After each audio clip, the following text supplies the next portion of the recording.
This is VSiN, the sports betting network. The numbers told the story, they always do. It's one of those idiots who believe in analytics. This is a numbers game with Gil Alexander on VSiN.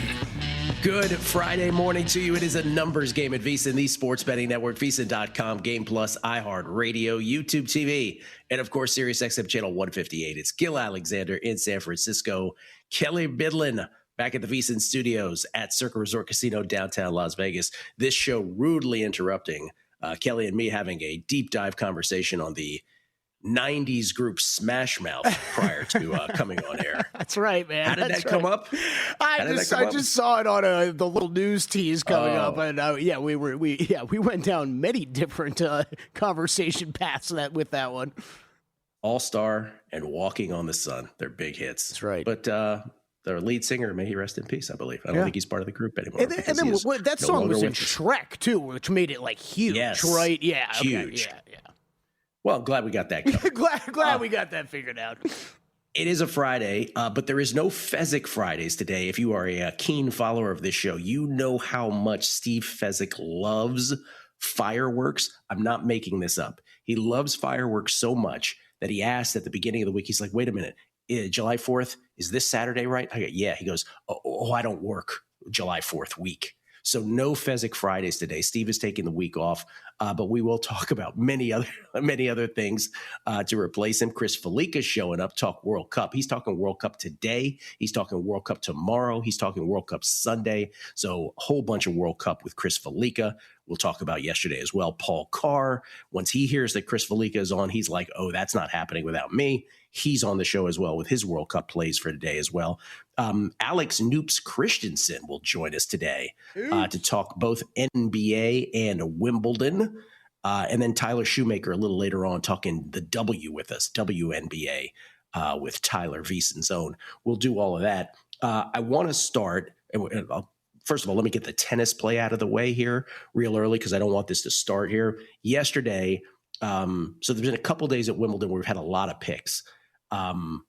Yesterday, there was a bunch of them. We had 6 picks. It was a 4-2 day.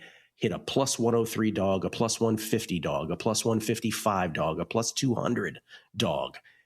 For the second time during Wimbledon, instead of going 5-1 because we lost a third set tiebreaker, remember we gacked a third set tiebreaker a couple of days ago. So yesterday put us back in the black at Wimbledon, or put us in the black for the first time at Wimbledon, made up for the nicks that we got the first couple of days. It was a huge day yesterday.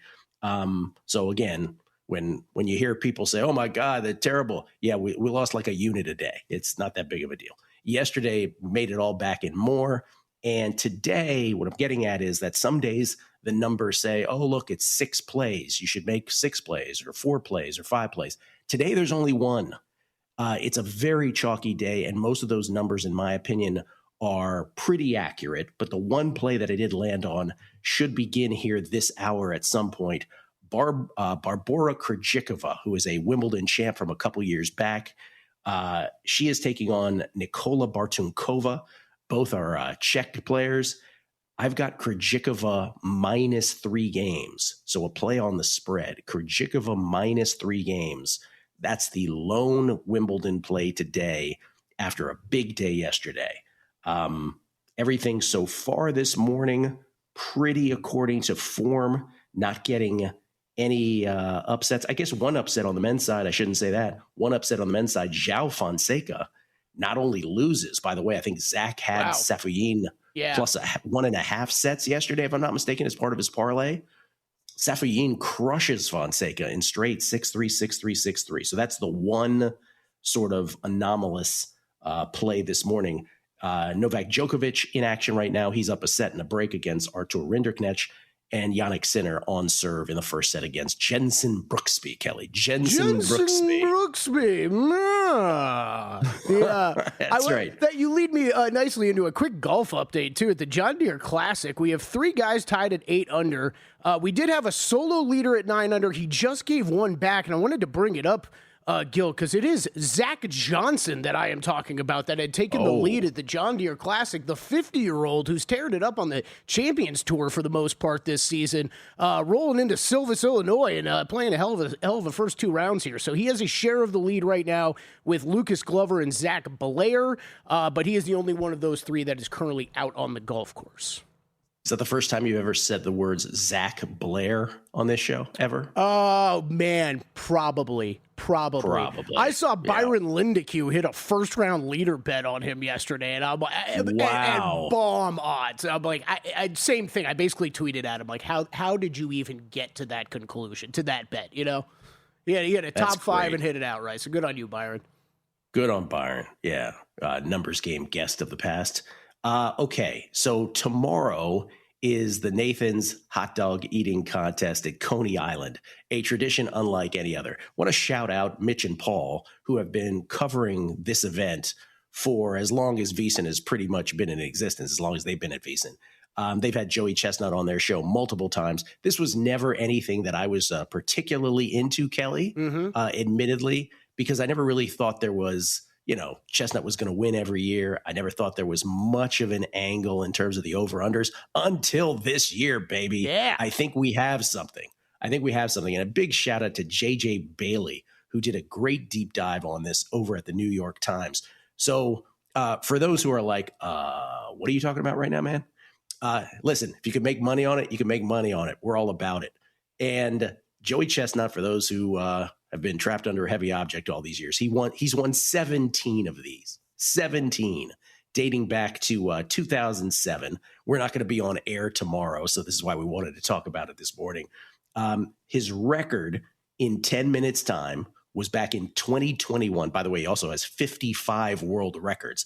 Kelly, I'm not sure how you get to 55 different categories to get a world record, but he does have them. Oh, pull up the list at some point. It's crazy because the foods are like, it's pierogies and it's oysters and just it's insane. Is this a talent? Do we refer to this as a talent? You and I have had that conversation for years. I will always stand by yes, it is, because I sure as hell could not come close to eating this amount of food. It's insane. No. It's wild. You could eat more than I could, though, that's for sure. So in 10 minutes, 2021, he had a record 76. By the way, the cool kids call them HDBs. That's hot dogs and buns. HDBs. 76 of these. That's his record in 2021. Now, remember, 2024, he sat out because he had a sponsorship with a company that it was a no sponsorship, so they wouldn't let him compete that year. It was like a vegan hot dog company or something, right? Nathan's was like, nah, nope. That's right. Can't do it. So last year he comes back and he wins again, his 17th. He downs 70 and a half hot dogs and buns in 10 minutes. So, by the way, the sponsorship deal was with Impossible Foods, Kelly, if you're scoring at home. There you go. A competitor of Nathan's. Okay, so he reclaims his title last year. He gets 70 and a half. He beats the second place guy, the defending champion, who was the champ because Chestnut wasn't there the previous year, Patrick Bertoletti, by 24 HDBs. Bertoletti only ate 46 and a half last year.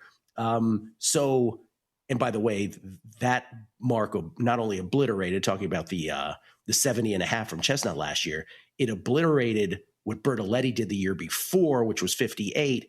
And Chestnut, after he set the record in 2021 with 76 of these, in 2022, he went down to 63. In 2023, he went down to 62 hot dogs and buns in 10 minutes time. So he bounced back up last year with the 70 and a half. So where does this get us to betting wise? His total was started at about 72 and a half. You're seeing about 70 and a half or 70 right about now. Here's the rub. And again, shout out JJ Bailey over the New York Times. So tomorrow's expected to be 95 degrees. Now, Kelly, I didn't know temperature was a mitigating factor here, but apparently it is. Oh, it's become a big topic over the past few years. And these eaters, including James Webb, who's third on the odds board, was just on By the Books with David Jensen talking about this too. And he said he was talking about it being a huge factor tomorrow, them having to eat through this. Well, so it's supposed to be 95 degrees. The last time it was this hot during one of these was 2010. And in 2010, yes, Joey Chestnut won, but he only finished with 54 of these, the lowest among his 17 titles. Now he's 16 years older, has no real competition to push him. So 70 and a half or 70 still seems very high. I bet this a couple ways. One, rather than messing with Chestnut, because I have too much respect for his prowess here, I didn't go with his under straight. What I did is I combined him with Miki Sudo, who is the women's Joey Chestnut. She's almost as big of a favorite to win the women's side. Her total is right around 39 right now. It was higher before. I think it's still too high. She last year only had 33 of these that she was able to do in 10 minutes. Now it's 95 degrees. So I bet Chestnut and Sudo combined under 110, also added an under 110 and a half, and Sudo straight under 39 at minus 115. Those are my two 2026 Nathan's hot dog eating contest. Again, the only reason I care now, the only reason I'm jumping in for the first time is because of the temperature. Yeah. JJ Bailey, New York Times, shout out. Yeah, it's great stuff. I love that you and I were both looking at this stuff and independently got to the same bet. I bet the under 110 and a half as well. I think it's a couple things, right? You had Chestnut coming back last year too. I think with some pressure of, hey, you were out a year, right? Like you better show up and be the star again. So you wonder how much more kind of relaxed and not as much pressure is on him coming into this. But you know, it's kind of funny you say that because I did kind of more isolate the Sudo side too, where it's. Look, she's had big time performances where she's hit 50 before, but I think you're going to need something like that to push this over. And I don't with this heat, I don't know that we're going to get there. Yeah. Not every out had these, but a couple of them did in my perusing this morning. Yeah, I had one so I was option. able to get down. Yeah, I had two. I had a grand total of two that had them. Anyway, there it is. Breakdown 2026 Nathan's Hot Dog Eating Contest tomorrow at Coney Island. Looking forward to that on July the 4th. Coming back with the World Cup next on a numbers game right here at VSiN. You're here because you want an edge. That's what separates listeners from winners. But let's be real, mindset alone doesn't get bets home. Pros win because they've got the tools, the data, and the discipline. And now so can you. VSiN Pro gives you access to the same real-time insights the sharps use. No secrets, no fluff, just actionable info that moves markets. Tap the link and see why serious bettors are turning knowledge into profit with VSiN Pro.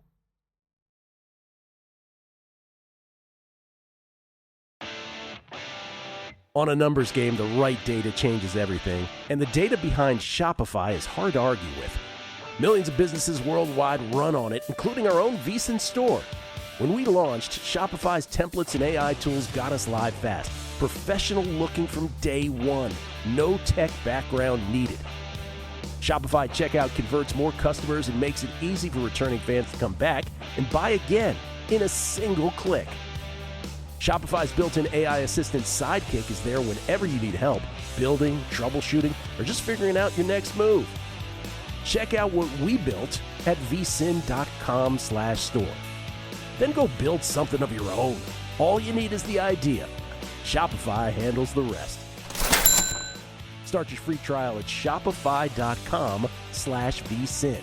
That's shopify.com/vsin. Shopify.com/vsin.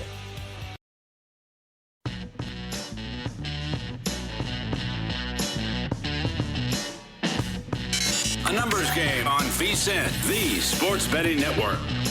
The Sharp Plays is in full effect mode, unmatched transparency with records updated daily, AI betting analysis, real-time global betting information, and alerts directly from the pros. You could scan the QR code there on your screen for more. Sharpplays.com. Check them out. I always say it's the best listeners in the game here on a numbers game, and I mean that because y'all are hilarious, y'all are witty, y'all add to the show. That's the biggest thing of all. I think in many cases, GV at New Jersey, New York, tweets in, he says, regarding the chip in the ball for Croatia, Portugal yesterday and how we don't have one in the NFL, didn't the NFL admit that there was a chip in the ball and it affected a touchdown call in a Ravens-Bengals playoff game like 4 years ago? You are correct.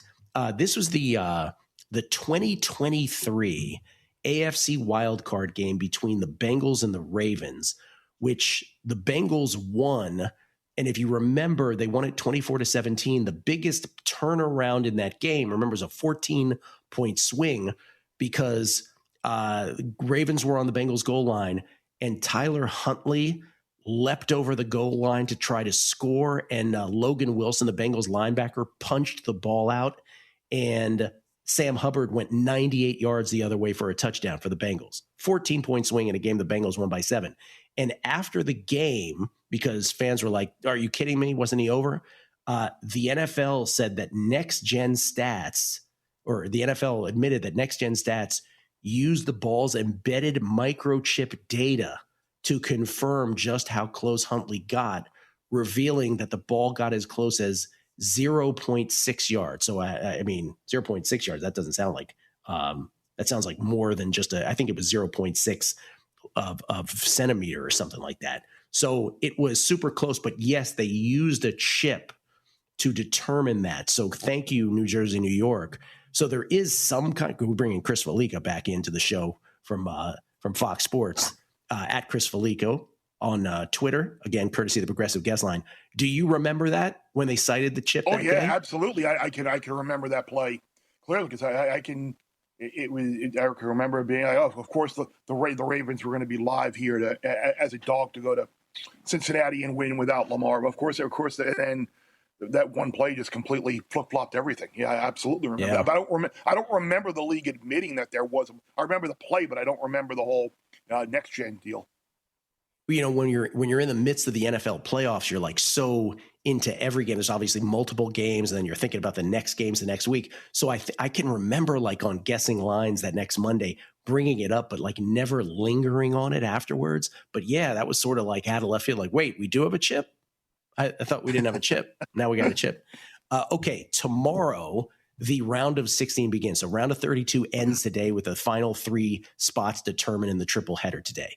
Then it's to the round of 16, which become double headers.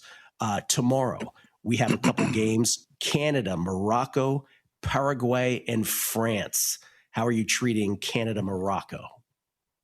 The price here is a little interesting to me. That Morocco are only minus 265 to advance. That tells me one of two things. Either the odds makers completely are way off on their opinion of Morocco, and it's a bad number and Morocco is a great bet, or that it's low for a reason and Canada are super live here. Now remember, Morocco went out the other night and played that unbelievably physical match that went to kicks against the Dutch, and they won on penalties. So maybe it will take them a little bit of additional time to recover from that. I think first half draw. I think we can, kind of like what we saw yesterday with the Portugal and Croatia. Both teams kind of come out, and if Morocco is a little sluggish early, we get to that. And then I think the better play there is probably Achraf Hakimi for Morocco, over 2.5 shots. Best defender in the world, right back in the world. He loves to fire the ball, and taking the shot on goal part of it out of the equation. I think over 2.5 shots is really good for Hakimi. And then the other game, it's just square central. Whatever popular bet you want to make, Paraguay, France. This is not France will not go into this game the way Germany did and just kind of let Paraguay kind of hang around and get a goal before the half. France is an entirely different level. They could have had 6 against Sweden the other day. So whatever you want to bet. France to win 2-0. France over a goal and a half in the first half. Like I said, I think they come out early and just kind of step on their throat and leave no doubt. And then Michael Olise, who leads the tournament in assists right now with 5, I think he's highly likely to get another one. If Paraguay keeps that close, let's say they give France a sweat, does it immediately catapult you into this, man, Team USA might be so much better than we think we are kind of mindset? No, it doesn't. It just leads me to believe that Paraguay just really hunkered down in a knockout round match and made things very difficult on France. Yeah, I try to avoid the whole transitive property there of beat A, beat B. A totally different animal now that we're in the knockout rounds. Right. Of course, Paraguay did that against Germany in the group stage. It should be noted too. So winning on penalty kicks. Okay, to Sunday, another doubleheader, round of 16. Brazil against Kelly Bidlin's Norway team. Yeah. And then England and Mexico, where the scene is going to be pandemonium. Kelly's rowing there, right? And getting right. going. I don't mind both teams to score in Brazil, Norway, but what I do like, I think Vinny Jr. has been really good in the tournament. I see this as an opportunity for him to maybe all the talk about Holland and Norway.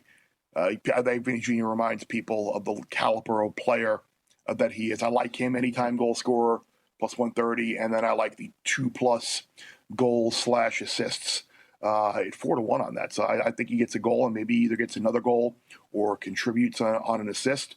So Norway did get through. They did beat Ivory Coast. They got the goal late. Very fortunate to do so. Brazil should advance, but both teams to score. I don't mind that either. But I think Vinny Jr. has a big one. And then the match that we all are waiting for, the one that everybody kind of pointed out, and we pointed out on this show beforehand, how England, if everything played to form, we were going to get a round of 16 match at Azteca against Mexico, and that's what we got. It's going to be potentially an all-time World Cup scene. I believe Mexico, in their history at Azteca, have lost twice in competitive matches. It's something like 79 wins, 17 draws, and 2 losses, or something along those. It's a ridiculous record. So England's already kind of sandbagging the whole match. We can't get acclimated to the elevation. We don't have optimum time to come in there, so Mexico's yet to concede in the tournament so far. I will say that England showed a good bit of resolve against Congo coming back.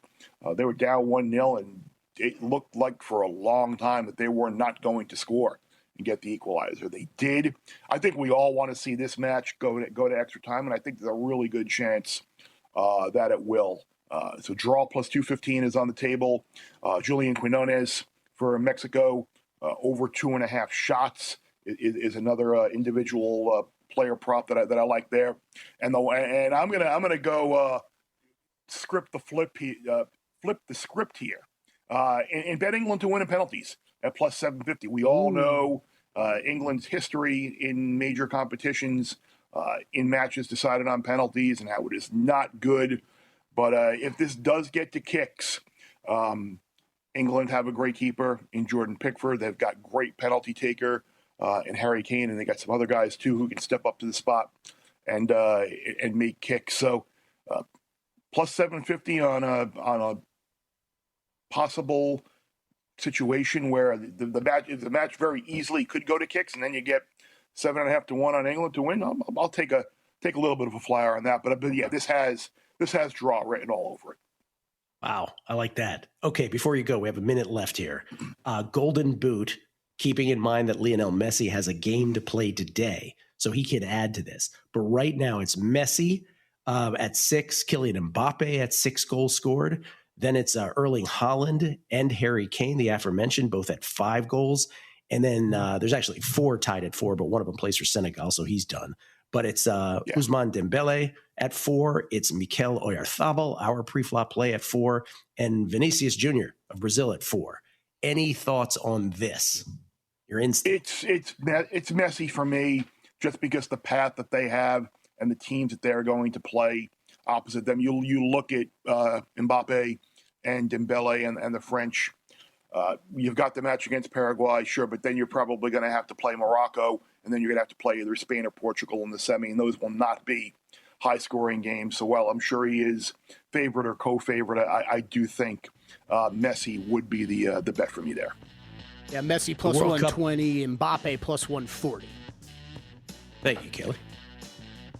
Messi with a game to play today to add to that list. World Cup, just been awesome. Thank you, Chris. Appreciate it very much. Chris, you got it. Have a great 4th of July weekend, everybody. I don't know a single person who's not wrapped up in this World Cup. We'll come back. Paul Carr will join us, but before that, some baseball next.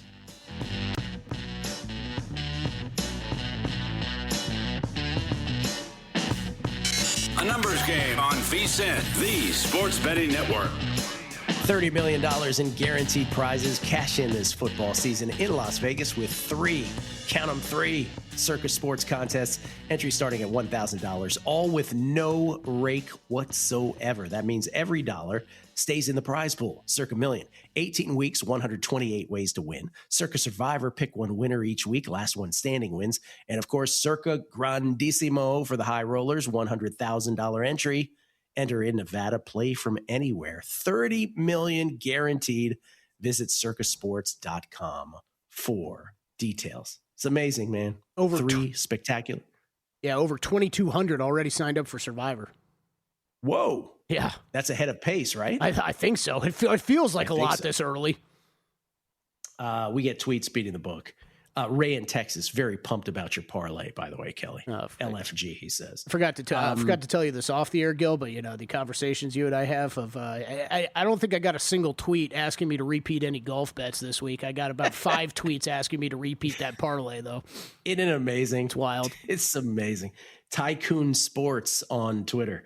Thanlog is the best. Everyone loves crustacean, but few know this spot is better. The jumbo prawns on top of garlic noodles with a full crab on the side. Heaven on earth. It is absolutely heaven on earth. Scrabble Star. Gil, I've had my fill, parentheses, exclamation point, of Nathan's dog contests over the years. The show I'm waiting for is the one that follows the contestants for a few hours after the competition. Viewer discretion advised. I'm only 30 minutes in today via the Sirius app. Yeah, I don't want to watch that. No, I don't want to watch that. I don't want to know what happens for 2 days after that contest. Kenny Dillingham Sexual. He says it's Groundhog Day on a numbers game. Gil and Kelly fading the Stillers. See you in the playoffs again, fellas. I should not get coupled with Kelly for this. Kelly is a perennial fader. I am not a perennial I didn't do it last year. I don't believe I had any negative Steelers bets last season. But like the 5 seasons before that, I did. Oh, and Golden Horseshoe lets us know. He said Phil Mickelson won the 2021 PGA and senior events the same year. So that's not exactly what. That was the one that we were trying. Chris and I were trying to figure out. Okay, good to know. Okay, ladies and gentlemen, World Cup once again today. The final round of 32 triple header. And that begins, because remember, these times are all staggered from day to day. Today's triple header begins at 2 p.m. Eastern, 11 a.m. Pacific, which gives us time to talk to Paul Carr about the triple header today. He joins us courtesy of the Progressive Guest Line, the emperor of True Media Networks, Paul Carr. How you doing, Paulie? I'm good. I have a story that you've sort of inspired here, Gil, with my daughter. Oh, thank you. Story time. So she's not a huge sports fan, but she'll still watch some soccer. She likes the pageantry, all this stuff. And her favorite thing is penalty kicks. So I have got her to the point where, hey, what are you hoping to happen in this game? Who are you rooting for? And because she wants penalty kicks, she wants nothing to happen and the game to stay a draw. So I have trained her to say, I'm rooting against human achievement. Oh, that's awesome. There you go. Yeah. That is so great. She was leaving the house this morning. Going to with her grandma, asking, you going to watch Egypt, Australia? And she said, I'm rooting against human achievement in that one. So it's great. Making an impact on the youth of today. That's right. That's all I can ask for. Oh, our work is done here. That actually makes my day, Paul. Thank you for that story. Okay, before we get to your plays, I'll ask you the same thing that we sort of talked with Felica about earlier, our buddy Chris Felica, which is Portugal, Croatia yesterday. First, Ronaldo offsides on what could have been the equalizer by, part of his body. And then, obviously, Portugal up 2-1. First of all, I think the penalty was correct in the box. I think you have to call that. Yeah. But then Portugal up 2-1. The offside determined by a chip grazing. So the chip comes into play. If we don't have that chip, you agree with me that it probably stands? I didn't see anything on the replay that clearly indicated that the Croatia guy touched the ball. Maybe, but like the spin didn't seem to change, anything like that. So I think it would have stood were it not for the chip. Yeah. And do you love that offsides is being called this way? Do you, as a soccer hardo, hate this? Where do you stand? Generally, I'm for it. I mean, because offside is kind of a black and white thing. It's different than like the penalty on Balogun for the U.S., where there is obviously a lot of gray area. Offside is, I mean, you're offside or you're not. And all the technology is doing is just revealing the margins that were already there. So offside with the technology, the chip, the lines, all that doesn't bother me much. Okay. So 3 games today: Australia, Egypt, Argentina, Cape Verde, Colombia, Ghana, to determine the final 3 spots in the round of 16. You're not touching these with bets? I did come around to one. The under in Colombia, Ghana has moved quite a bit. It was open around minus 150, minus 160. And now it's minus 135, minus 125. I like it in that range because Ghana is just going to muck this one up. That's what they've done the whole tournament. Just real strong defense. And Colombia, while they're a really good team, they're not necessarily we're going to hang 5 on you type of team. So I think Colombia wins this, but 1-0, 2-0 seems right in the wheelhouse. So now that it's minus 135, or I've seen minus 125s out this morning, which I played, I do like that in Colombia, Ghana. Tell your daughter we are really betting on going against human achievement in that one. That's right. For sure. She'll love it. All right. Tomorrow, though, you do like a play in our first of the round of 16 doubleheaders. What do you got? Yeah, we'll start Morocco, Canada. And this is my classic. Take the better team, for goodness sake here. Minus 120 for a Morocco win or so. And Morocco is way better than Canada. I know Canada, they blitzed Qatar, but that was a 9-man team they were playing. They got by South Africa. That was pretty close. Morocco really dominated. Dominated might be a little strong, but they outplayed Netherlands for sure. And this is a good Morocco team. This is different than they were 4 years ago, where they were kind of the classic underdog. Now they're used to being the favorite. They have better players, better strategy. So they're very comfortable with the ball, which they'll have a lot of against Canada. And Canada is just, battling a lot of injuries. They're not a high-powered team. So just take Morocco to win this one in the 90 minutes is my play here. I got it at minus 125, I think. Might be a little better number out there. What was Falika's comments when Morocco was winning in penalty kicks? He was like, can these 2 teams just play again instead of Morocco having to play Canada? Correct. Yeah. Give me a best of 3 Morocco, Netherlands rather than Canada and South Africa, one of those getting through. All right. And then Sunday, you got a couple plays, including Norway, Brazil. Let's start there.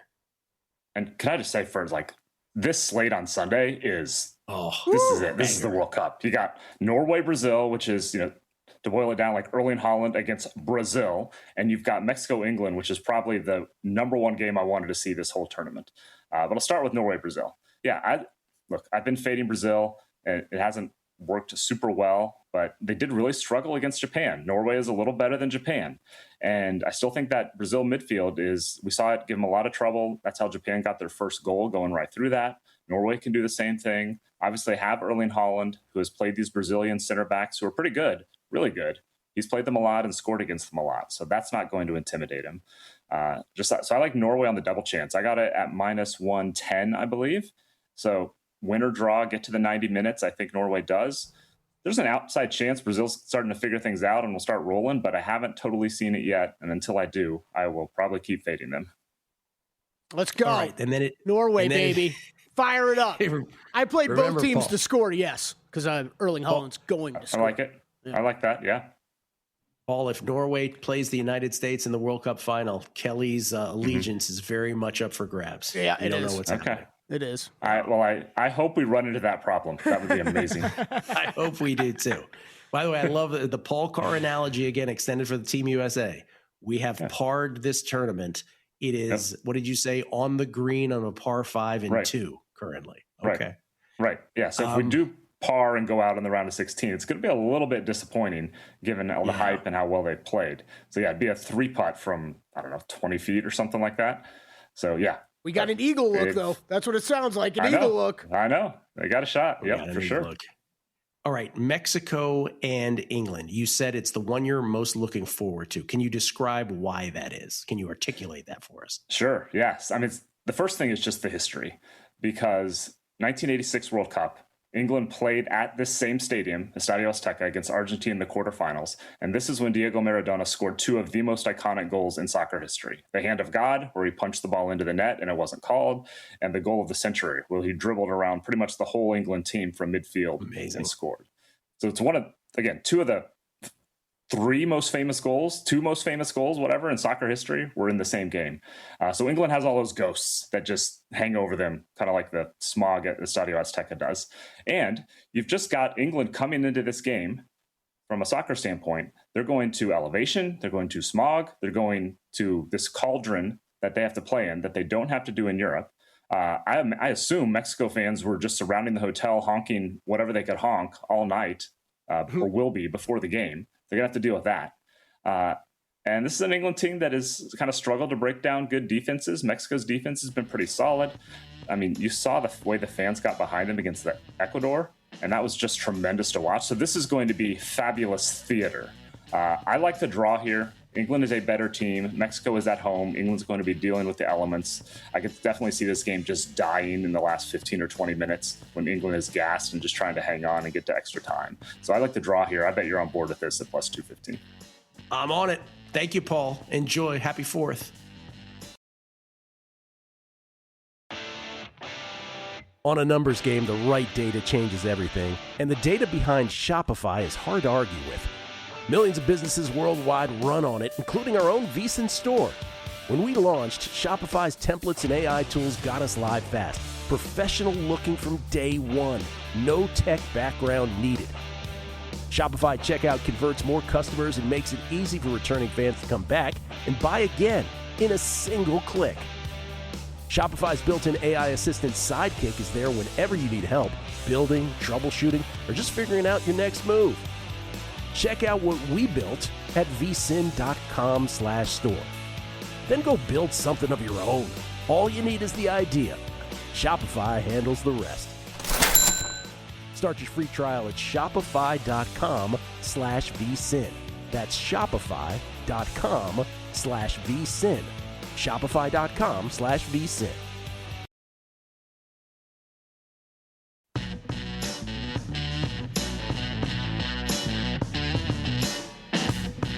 A numbers game on VSiN, the sports betting network. This 4th of July, we're bringing back something we rarely do, a multi-year VSiN Pro subscription. Right now, you can get 2 full years of VSiN Pro for just $299. That's access through July of 2028 at nearly 70% off the regular monthly price. You get our NFL season betting guide, daily best bets, real-time betting splits from DraftKings and Circa, AI-powered prop projections, 24/7 video on the VSiN Watch app, and every betting guide, season preview, and VSiN Pro feature we release over the next 2 years. That's 24 months, but don't wait. The special 4th of July offer disappears after July 7th. Head to vsin.com/subscribe now to lock in 2 years of VSiN Pro for just $299. That's vsin.com/subscribe. Gil Alexander in San Francisco, Kelly Billin back there in Vegas. We, Kelly and I are pretty open with what we're talking about off air. And we started the show by talking about the association that we make between Smash Mouth and Sugar Ray, two 90s bands. Xavier 82 commenting on Noops being on the show earlier when he brought up Steal My Sunshine by Len. He says, it's crazy I'll bring up Steal My Sunshine because I just had my 25th high school reunion last Saturday and we did a music trivia thing during it. And one of my few contributions was naming Len as the artist for that banger of a song. And then Noops chimes in and says, my only regret today is that I failed to mention this 90s one-hit wonder, Banger. Yes, and the crew knows that I love this song and also refer to it as a banger. New Radicals, You Get What You give. I forgot that song. I forgot like 9 months ago you wouldn't shut up about this song for like 3 days. It was stuck in my head for a week. Right. I'm gonna. You know what? I'm still going. Len, Steal My Sunshine. I'm gonna power rank these real quick, Gil, for songs. Okay, Steal My Sunshine still on top. Then the New Radicals. Okay, and then I don't know the rest. I don't know who's third, but those are the top. I'm gonna go New Radicals 1, Steal My Sunshine 2. Okay, but yes, Kelly described that perfectly. He wouldn't shut up about it for 3 days. And Rules for Society. Yo, are your hot dog picks? Are your hot dog picks going to be on the website? Yes, I think, right, Kelly? Yes, that's maybe? A great question. I don't know if the website is designed to enter hot dog picks. I think it is, though. I think they should be up there. Yeah. Danny's going to confirm. That's right. Ladies and gentlemen, our next guest, we always love having him on. We never have him on in studio, so we are treated to him. He either is being inducted into the NFL Hall of Fame later today, or he was alongside Howard Cosell as a Monday Night Football broadcaster at ABC in the 70s and 80s, wearing his beautiful yellow blazer. It's Tyler Shoemaker. Tyler, good morning. Hey, good morning. I was just telling Kelly I busted out a new blazer for you guys today. I know you guys like the style, so I busted a new one out for you today. I feel honored, Gil. We've had Tyler on a lot of shows. I don't remember ever seeing the yellow, and he confirmed it. It's brand new, brand spanking new. Tyler, so Tyler's here to talk WNBA with us. He is the creator of the T-Shoe Index, which, by the way, is also his Twitter handle. Can you, before we even get into your thoughts about the WNBA, can you just, for those who are landing on the league right now and casually are like taking in Caitlin Clark information, can we just do a little bit of sports talk radio here? And can you tell us what's the story here with Caitlin Clark, with the Indiana Fever? Where do you stand on her as a player? What's just the general sort of thumbnail about her in her career right now, as you see it? Yeah, I think it's extremely interesting and a little concerning that both the Fever and the league as a whole kind of don't do more to push her as the Michael Jordan of the league. I don't think she's the best player in the league. I think that's very clearly A'ja Wilson. But I think as far as marketability and getting eyeballs, I mean, the numbers don't lie. All of the ratings, all of the top ratings are generally Fever games because of Caitlin Clark. But yet you'll see her, missing from marketing pieces and graphics, and it's bizarre. So I think long term, I will be surprised if she finishes her career in Indiana. Wow. Right now, the Fever 11-8, just a half game outside of the Liberty and Dream in the Eastern Conference, top the Eastern Conference standings right now here. In the WNBA season. Lynx, by the way, and Aces, the best two teams in the WNBA. Both of those are in the West, 15-4 and 14-5, respectively. What is your pecking order, Tyler, in terms of your power rankings of teams right now? Yeah, I mean, I think right now we've got clearly, I think there's a clear top three, and that's the Liberty, the Lynx, and the Aces.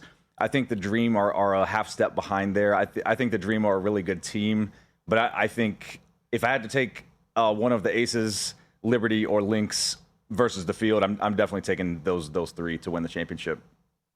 And when it comes to the Aces specifically, so we saw this with them last year. They went on this terrible run. They were kind of left for dead. And then, well, not really a terrible run. It was just a bad sort of first half of the season. And then they went on this unbelievable run. And then that coasted it. And then that sort of transferred into the playoffs. They end up winning the championship again. Is that where we kind of are with the Aces now, where like nothing in the regular season really matters ultimately, and that you can still count on them come postseason? I think so. I talk about this a lot in all sports, championship fatigue. And when you have teams, you think back to like the Golden State Warriors of the 2015, 2016 era, those type of teams like the Aces, I think after you've had to climb the mountaintop so many times, like I think you just get tired and bored with the regular season, and understandably so. I've actually been pleasantly surprised with how well they've played in the regular season so far this year compared to last year. Because like you said, last year people were kind of ringing some panic alarms about them, but this year they've been very good, and the numbers show that against playoff teams, their game grades, their power rating is even higher. So they turn it on when they have to. So I definitely trust the Aces down the stretch. Liberty beat them the other night by 8, but they didn't have A'ja Wilson. Do they have A'ja Wilson tonight against the Sky? She's officially questionable tonight, but the market move tells me that she's probably not going to play tonight. All right. How are you playing this? I back the Aces still, even with the assumption that she's not going to play. I make the game Aces -15 with her. I would make it about -10 without her. I bet it this morning here at Circa at 7.5. I think it's dropped even more than that. I'm probably going to go add another unit on it here at whatever the line is now. I think it was down to maybe 6.5 last time I checked. So I'm probably going to add another unit on there because I think the Chicago Sky road numbers are horrific. They've been playing better lately in general, but they've also had a lot of home games. I think on the road, I think the Aces are going to win comfortably tonight. See a couple 7s out there currently. I don't see any 6.5s. We're still 7.5 here at Circa, but it's 105, so a little bit cheaper on that. Yep. Tyler, have you gotten to the point where you enjoy betting the W more than you do your other sports like college football? Is it on par with those? I do like it. I think for me, one, definitely compared to like the NBA, for instance, where like load management is such a thing and you don't know who's ever gonna play even when they're healthy. I think that makes the NBA unattractive to me as a bettor. In terms of like college football, I think there's so many more games in college football compared to the WNBA. I like that with the WNBA schedule, you know, I've only got to really look at 2 to 4 games really on any given day, and that I think that allows me to really dive deeper on those games and have a better have more conviction with the bets that I make. Is there any bet right now to win the title? Any number that you like value wise? Is there any MVP bet that you like at this point? No, I mean, we've talked about this before. You guys know I'm not huge on futures. I know you guys are. So that's not a market I check on daily. You know, I'll take a peek periodically, but right now there's nothing that jumped off the board to me. I was talking with Stormy and JVT yesterday about the sixth player of the year, which is kind of an interesting race in the WNBA because at one point it looked like Kennedy Carter was a lock for that, and then she kind of got in the doghouse with Becky Hammon, perhaps. We don't know what the deal is there. She's kind of had a short leash there, so I don't think I would bet on Kennedy Carter at this point. I'll be curious. I don't think Satu Sabally is listed currently, but the Liberty have moved her to the bench, and she's been playing phenomenal since they did that. So I'll be curious if I don't know what the qualifications are for sixth player of the year, but that's a name that I would keep my eye on if she enters the market. Satu Sabally. Okay. That's interesting. I love how you're like, I don't really pay attention to the futures markets like you guys do. But here's a sixth player of the year award that might actually be awesome value. Okay. Well, we'll file that away. By the way, why are you in town? Maybe I should ask you, are you just chilling? Or are you doing something sports betting wise? What's going on? Yeah, just a little 4th of July vacation. My brother flew out here and met me. So we're staying here at Circa for the weekend and just going to have a good time. We're going to the Aces game tonight. Going to the Aces game Sunday night against the Fever, which Caitlin Clark has already been ruled out for that game. So that's disappointing. But I think Asia's going to play Sunday from what it seems like. So excited for that nonetheless. That's awesome. Okay, and so we end where we began. So Caitlin Clark, you don't think she's ending her career in Indiana. You think that's an off-season thing this year, as early as that? Or you think later? I think probably later. I would be surprised if they made a move. Now, if she decided to demand a trade this offseason, I wouldn't blame her one bit. I don't know that's her personality, though. I would be surprised. I think she'll stick it out. I mean, they do have a nice trio there with Boston and Mitchell. So I think if they could just lean into her a little bit more, I think it could be fine. But I don't think it's going to happen. Tyler, thank you so much, man. Appreciate the time. Thanks for coming in. Absolutely. Thank you, guys. Tyler Shoemaker, everybody, at TShoeIndex on Twitter. Writes on the website all the time at vsin.com. Coming back on